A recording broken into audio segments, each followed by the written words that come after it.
Well, greetings everyone and welcome back to the channel. Today we're doing a 5-year check-in on a pen that's been part of my relatively daily rotation for quite some time, and that is the Santini Libra in the amber finish. And just like a fine wine, it has aged mostly pretty well. But there are a few quirks which we need to talk about, so if you're a pen enthusiast or just someone who enjoys watching people talk passionately about obscure writing tools, grab your coffee, your water, your tea or whatever and we'll get into it. Now first off, let's talk condition. I'm a user of fountain pens and they are used, not abused, but they are loved. And therefore, of course, you do get scratches. But 5 years on, the Santini Libra is holding up beautifully. The warm amber resin is as stunning as the days I unboxed it. It catches the light in this way, which makes it almost look like it's glowing. It's like writing with a gemstone. And the clip, still sturdy, with just a touch of patina that gives it character. Honestly, it looks more like a pen that's being, well, like I said, loved and not abused. But no 5-year review would be honest without mentioning a few hiccups. So the main issue I've noticed is there has been a little gap which has formed underneath the clip. Now, I'm not sure how this has happened.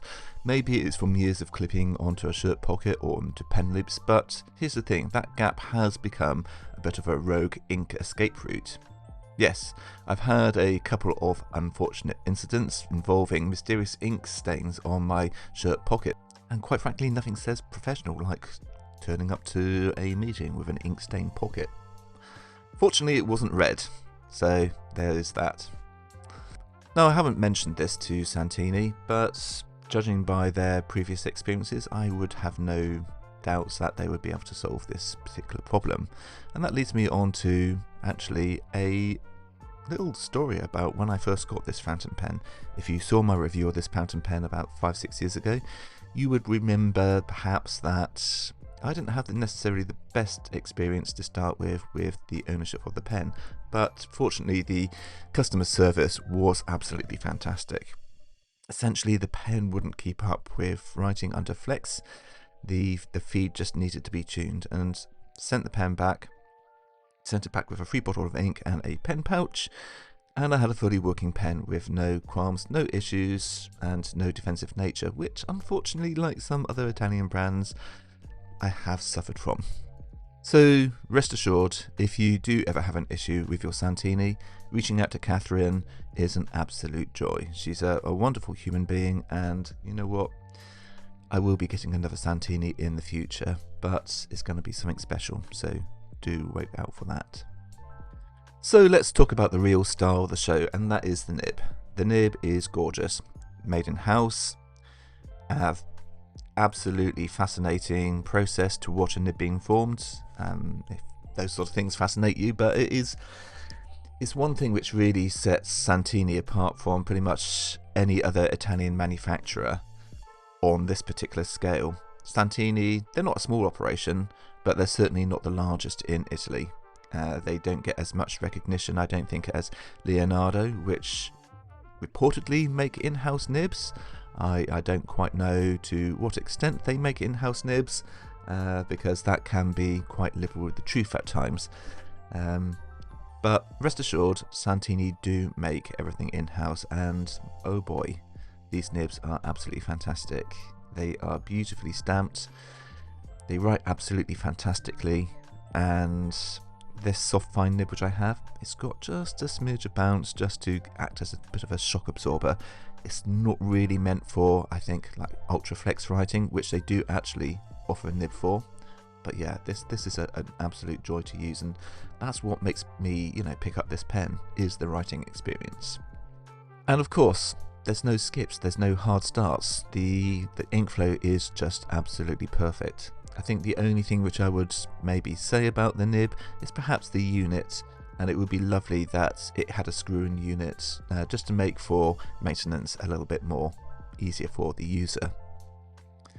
So after 5 years, would I still recommend the Santini Libra? Well, taking into retrospect the little gap which I've had in the clip, that could be a complete anomaly. I will reach out to Santini and ask them what they think about this, because it is a shame I can't really use it as frequently as I perhaps wanted to, just because I can't really clip it into things without ink escaping, which is a shame. So it's kind of really relegated to home use at the moment, but I will reach out to them, as I said, and I will see what they say.